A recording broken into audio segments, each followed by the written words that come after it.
This education system is likely impacted by a decline in foreign aid to the West African nation. Education of thousands of Malian school-going children is said to be threatened by this precarious situation.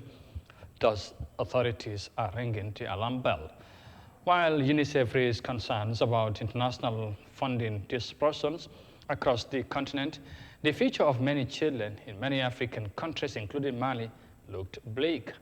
Here's more details of that in this report. In Mali, education programs that once kept the children in school have been badly affected by the reduction in support from donors. School feeding initiatives that helped increase enrollment in rural communities could be forced to close unless they get the funds they need. They had been seen as a game changer in improving literacy level in the country.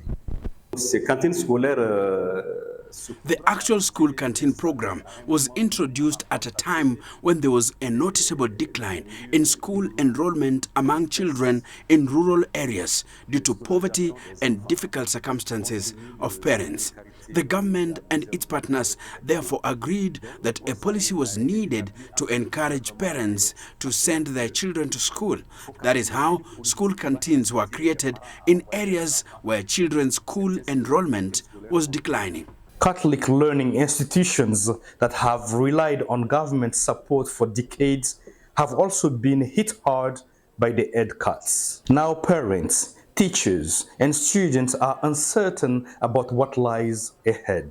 Across Africa, UNICEF is warning that a sharp drop in international education aid of more than $3 billion, a 24% cut from last year, could push hundreds of thousands of children out of school. For many Malians like Ali Jallo, education has helped transform their lives.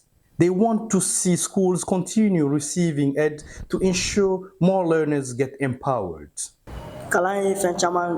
School has brought me many things in life, especially on a social level, and it has helped improve my knowledge in several areas.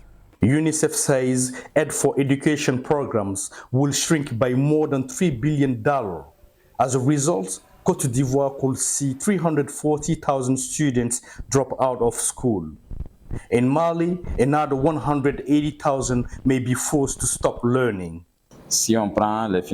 Regarding education funding in Mali, we can see that basic education is strongly supported by international donors and NGOs, especially in the field of non-formal education. I worked on education sciences for development, and at one point, they benefited from donor support and contributions. I believe this system could not continue at 100%. For millions of children across Africa, the classroom is more than a place to learn. It's a lifeline they cling on in search of a better future.